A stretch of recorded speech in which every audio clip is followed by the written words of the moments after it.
In today's weekly recap, we're going to take a full in-depth dive into 2024 Topps Chrome Baseball. We're going to look at July auctions and releases that are noteworthy, and take some looks at reviews of other upcoming sets after the intro.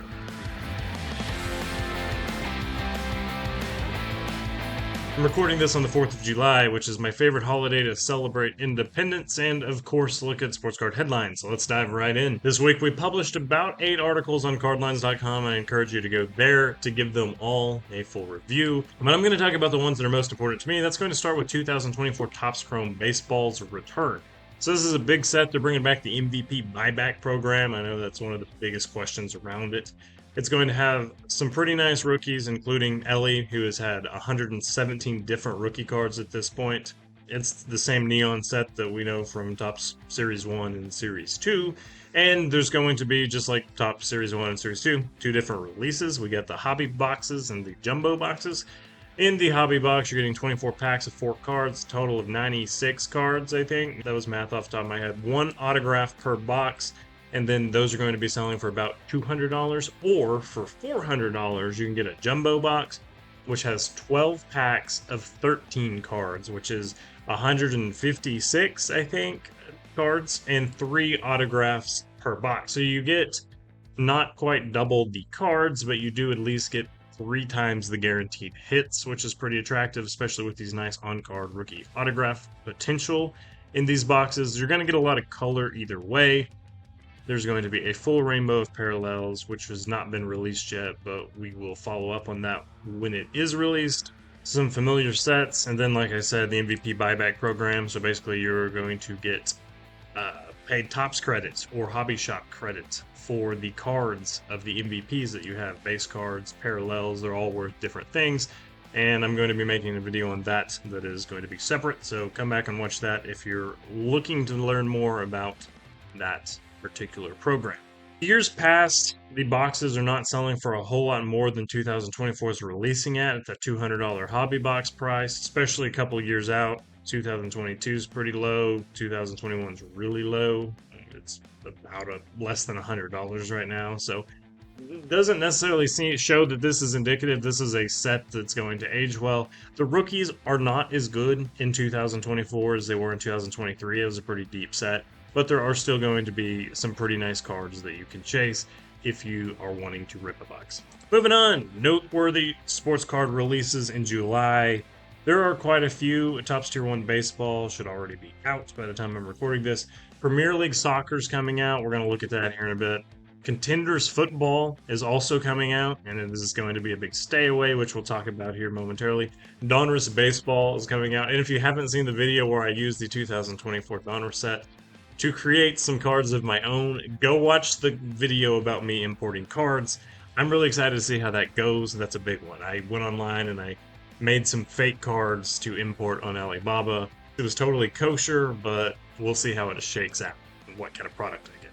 Of course, on the 17th is when Chrome comes out, so that's going to be a big day for all sports card people. And then apparently Contenders Basketball's also coming out the 19th. I think it's unlikely that Contenders Football and Basketball releases the same month, but the first time we teased Contenders, it was supposed to come out in February, so it keeps sliding back. Panini Optics coming out, along with Mosaic Basketball, supposedly. This has been delayed once already. And SPX Hockey. There's some other releases, Impeccable. There's a few more, but I try to just spotlight the 10 that I would deem the biggest ones. And of course, being the biggest ones doesn't necessarily mean they're ones that you should buy or invest in. Some are clear stayaways, but this article is going to tell you what to do with each of them. And on top of that, there's also some auctions coming up in July of this year, so we looked at the biggest auctions from Series Sports Cards on July 11th to Heritage auctions and their summer auctions. There's a lot of big auctions over the summer from the big houses, so it is a good time, especially if you're like buying high-end, to check them out. This article is going to highlight all these different auctions, and it links to the website, in addition to showing a little bit about what you can expect. For example, this Golden Auctions, has all kinds of stuff from like modern, a Spider-Man Precious Metal Gems complete set, to some more vintage stuff like a 1953 game-used Jackie Robinson bat. It's really cool, pretty diverse, and no matter what you're looking for, there's probably an auction going on this month that you can check out. And this article is going to tell you which ones are going to match your interests. Panini Contenders football is coming out this month, like I just mentioned, and I'm going to label this one a very clear stay away because it's such an autograph-driven product. The hobby boxes have 5 autographs, I believe. Let me double check that. But I think it's 5 autographs per hobby box. The big concern, obviously, is that you don't have autographs of the top rookies, CJ Stroud, Will Levis, Bryce Young. None of those guys are signing. I think Puka Nakua autographs are going to be in there, although he's now a Fanatics exclusive autograph. But you can look for Puka, Jahmyr Gibbs, I think, who's also a Fanatics exclusive. Please check the checklist before buying this. And there are quite a few rookie autographs that are just not going to be included in this set. And the set with Contenders, if you don't get a nice autograph, you're not going to make much money back. You're going to lose your money. And there's just pretty limited potential autographs to pull if you're chasing the rookie autos. Anthony Richardson's going to be your best bet. Boys of Summer Baseball is coming out in 2024. It's Panini's way to try to make more baseball products that are a little bit, I don't know, try to reach some other people like their USA Baseball one that they just brought in. It's a high-end product. You get 1 pack per box and 8 cards per pack, and you're looking at 3 autographs and 1 memorabilia card per pack with a $300 price tag. So you're paying like right at $40 to $50 a card. There's some nice patches, obviously. These look really good. Some of these guys are pretty young. Some of them are Hall of Famers like Nolan Ryan.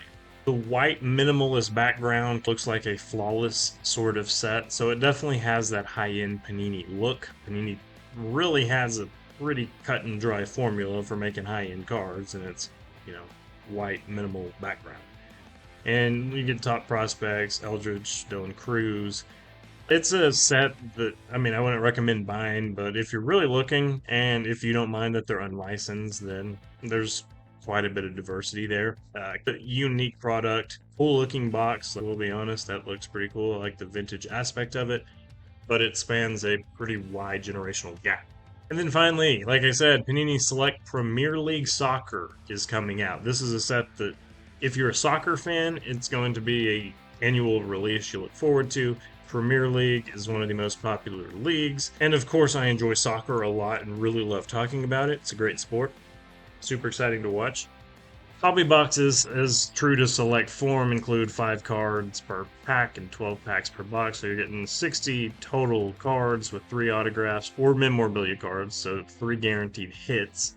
7 inserts and 14 parallels, 5 of which are going to be numbered, and the boxes are selling for $300. If you're into soccer, it's a product to check out. This concludes the final weekly recap of me on the road. I'm super excited to be back next week and not making videos from a hotel room anymore. We got some big stuff coming next week, including a cool video with Walmart, so keep your eyes on that. It's going to be coming soon. Until then, see you next time.